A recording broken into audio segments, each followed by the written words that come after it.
Eu esperava muita coisa com o passar dos episódios de Murder Drones, mas eu realmente não esperava que justamente o sexto episódio fosse aquele que me faria chorar.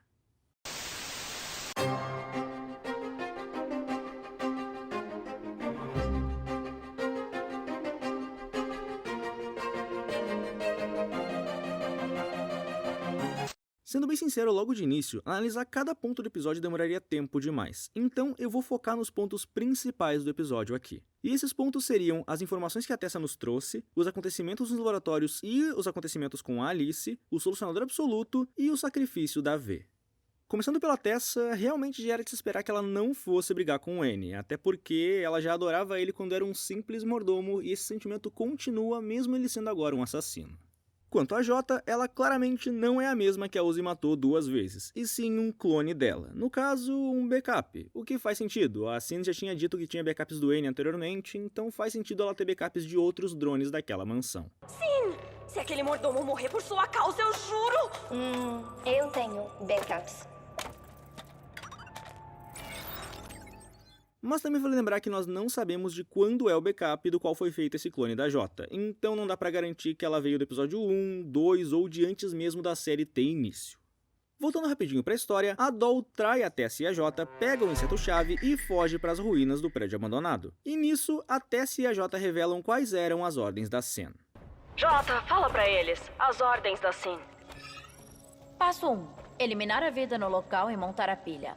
Passo 2. Entrar nos laboratórios com esse símbolo. Isso deixa mais do que claro que a Sin é a responsável pelo envio dos assassinos. Afinal, o plano dela envolvia eliminar a vida no local, e isso não parecia se limitar apenas à vida orgânica. Agora, o que seria a pilha, ou no original, as espirais ou pináculos, aí eu já não tenho ideia. Possivelmente teria a ver com o modo como a Sin destruiu a Terra, mas também pode ser que dessa vez o plano dela não envolva destruição planetária, e sim algo bem diferente. Aliás, moça, qual é o plano do mal de vocês mesmo?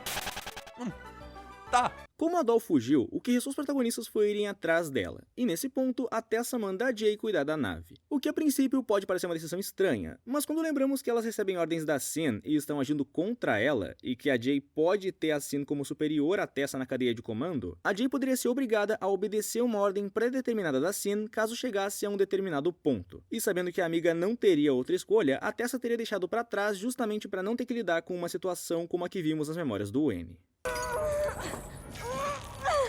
Jota, sua máquina industrial, vem cá me ajudar! Foi mal, chefe. Sua mãe já deu a ordem. Com isso, chegando no prédio onde ficava o laboratório secreto, nos deparamos com isso aqui.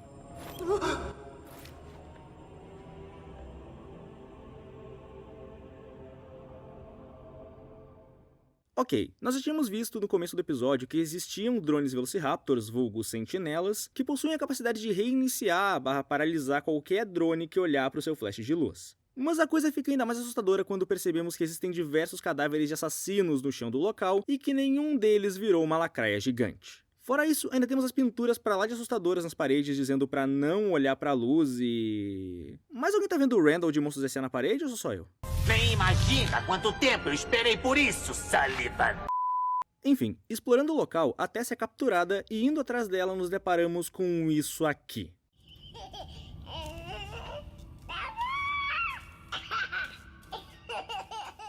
Atira. Podia ter pedido antes!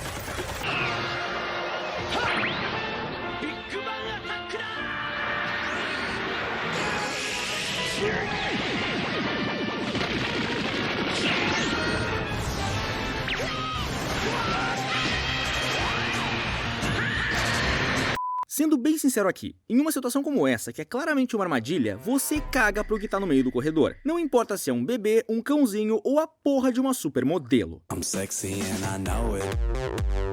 No momento em que você tá no cenário de filme de terror e vê uma clara armadilha, você atira primeiro e quando o que tava no corredor parecer que tá morto, você atira de novo pra garantir que tá realmente morto.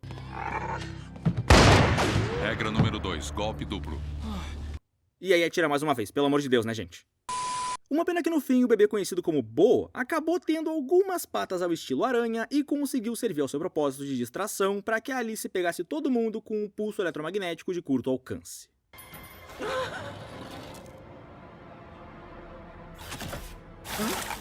Oh shit. Here we go again. É bom ver essa habilidade de novo, ninguém usa ela desde o primeiro episódio. E por falar na Alice, vamos dar uma olhada nela e no que aconteceu nos laboratórios. A princípio, a Alice parecia só uma louca mesmo, alguém que depois de ver toda a desgraça que rolou naquele local e sobreviver, acabou ficando presa lá embaixo e não conseguiu sair. Então, faz sentido ela enlouquecer, passa anos sozinha e leva qualquer um à loucura. Tanto que ela pegou uma rede neural não programada, ou no caso um drone bebê, e deu a ele patas de aranha e até um nome: Bo.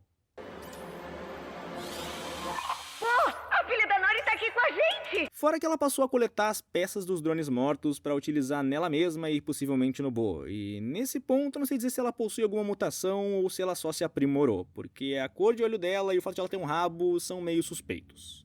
Assim, o que aconteceu naquele local? Bom, aconteceu o de sempre, humanos sendo idiotas, arrogantes e ferrando com tudo.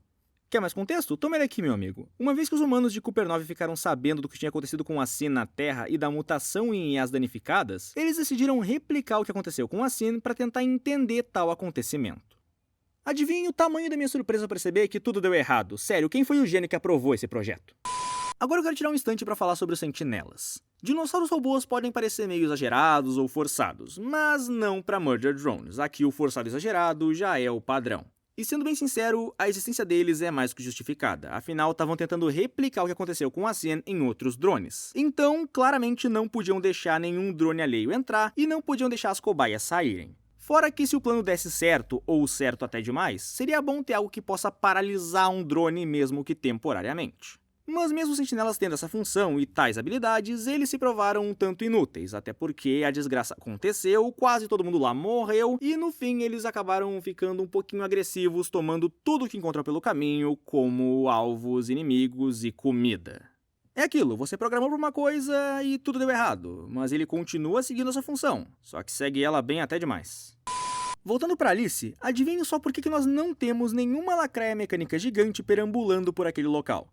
Exatamente, porque ela bancou a heroína do preparo e interveio. Agora, o modo como ela fez isso foi algo simplesmente brilhante. Ela pegou os núcleos mutados de cada drone que ela encontrou que possuía um desses e os colocou sob uma alta temperatura, o que sinceramente é algo brilhante. Até porque, se o problema de quem tem o solucionador absoluto ou esse núcleo mutado é o superaquecimento, então colocar sob uma alta temperatura seria basicamente agilizar o processo. Então qualquer coisa que aqueles núcleos fizerem vai levar ao superaquecimento e à autodestruição. Ou seja, eles não podem fazer nada e por isso ficam inertes. Uma sacada de gênio da nossa Batman do Hospício.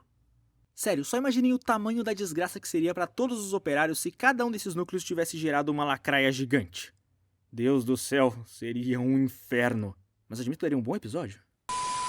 E ainda na Alice, vale mencionar que ela conheceu a mãe da Uzi e disse que ela tinha olhos amarelos. O que a princípio não bate com nenhuma foto que já vimos dela. E isso, junto com as gravações, deixa bem claro que ela foi dominada pelo solucionador absoluto no passado. E levando em conta o que aconteceu com a Uzi nesse episódio, sendo dominada pelo seu solucionador ao utilizá-lo demais, ou nesse caso, forçá-lo, fica bem claro que quanto mais você utiliza os poderes que ele te dá, mais você é dominado por ele. E considerando o ponto no qual a Uzi chegou aqui, ela não parece ter muito tempo. E sendo bem sincero, as coisas pioram quando a gente leva em conta essa cena aqui. Acho que dá pra dizer que eu acertei em partes quanto à mente colmeia, porque o solucionador começou tomando a Sin como hospedeira e os humanos acabaram espalhando ele como uma doença ao tentar entendê-lo. Parabéns, humanidade, você conseguiu estragar tudo. De novo.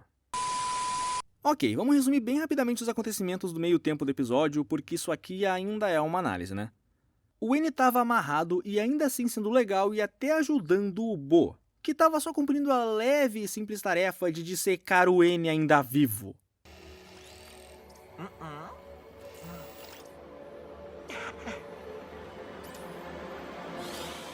Pouco depois, a Tessa se solta, liberta ele, conta a ele sobre o que aconteceu com a Terra, que a propósito foi destruída, e diz que logo ele vai ter que escolher entre salvar o universo e uma única drone, que em questão de tempo não vai nem ser mais ela mesma. Eu vou precisar que você escolha o universo e não apenas uma robô, N. Antes que ela fique completamente fora de si. Pesado pra um caramba. Ah, e também sentinelas atacaram.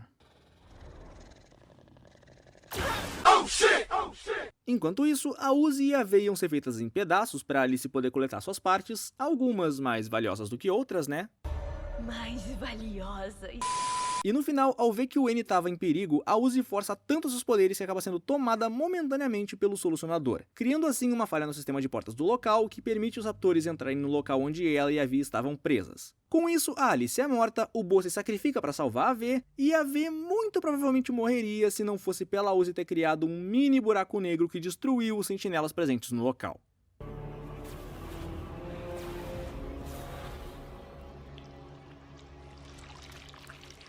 Senhoras e senhores, a mutação da Uzi chegou a níveis preocupantes, porque isso aqui ela claramente não consegue controlar, e eu acho que todo mundo já reparou quem tá nesse corpo quando os olhos dela ficam amarelos.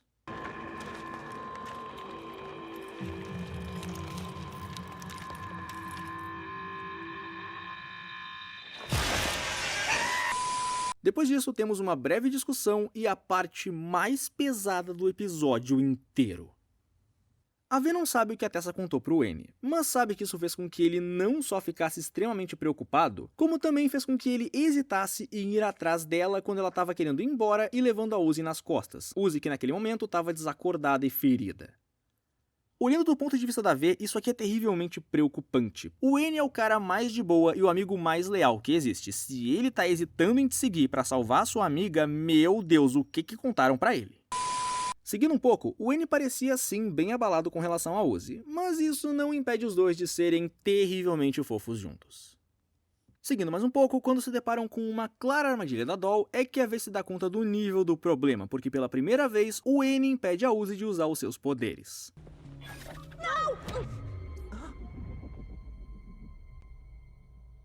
E é claro que alguém ia cair na armadilha da Doll, que chama o elevador e ao mesmo tempo deixa todo mundo lá à mercê dos sentinelas.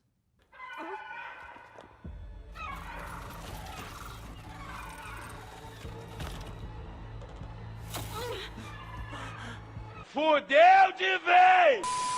E agora, senhoras e senhores, é que nós temos a cena mais badass da V ao longo da série inteira. Que no caso seria ela lutando contra um sentinela que com certeza é fã do Zoro. O desgraçado usa a boca pra atirar e pra lutar com espadas. Olhem o nível dessas criaturas. Hollywood com certeza tá morrendo de inveja vendo que desperdiçou a chance de fazer isso em algum filme.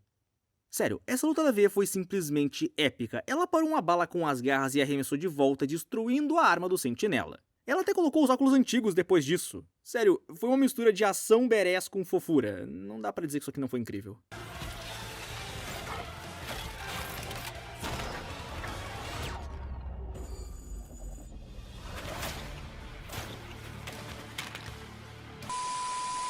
Enquanto a V lutava, a Uzi estava sofrendo por conta dos seus poderes, e para ajudar ela, o N faz o belo e magnífico ato de decepar a mão dela. E por um breve instante, ela acaba sendo dominada pelo Solucionador.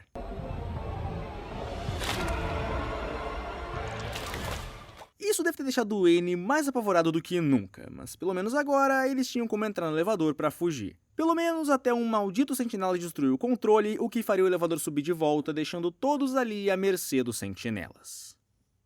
E é aqui que as lágrimas começam a cair, porque a V se dá conta de que não tem como todos saírem vivos dali. A Uzi tá machucada, mesmo com a ajuda do N, a V não consegue lidar com tantos sentinelas de uma vez, e a Tessa também tá ferida. Alguém precisava ficar para trás para que os demais pudessem seguir em frente, e a V decidiu que seria ela. Em um último grande ato, ela se despede do seu parceiro e amigo, diz a Uzi que confia nela e, por fim, corta os cabos do elevador, para em seus últimos momentos vermos ela se despedindo, saudando os companheiros que tanto prezava. E nesse momento, o episódio acaba.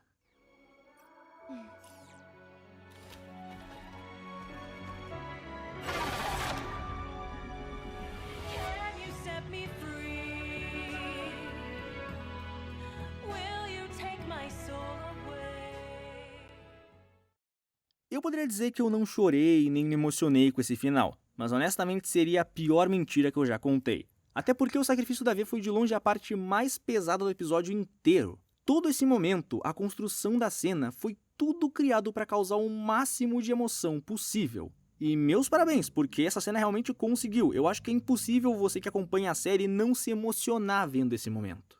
E não apenas essa cena foi bem construída, mas o sacrifício da V, a redenção dela, também foi. Porque não foi algo simplesmente jogado na nossa cara. Essa redenção vem sendo trabalhada já tem um bom tempo.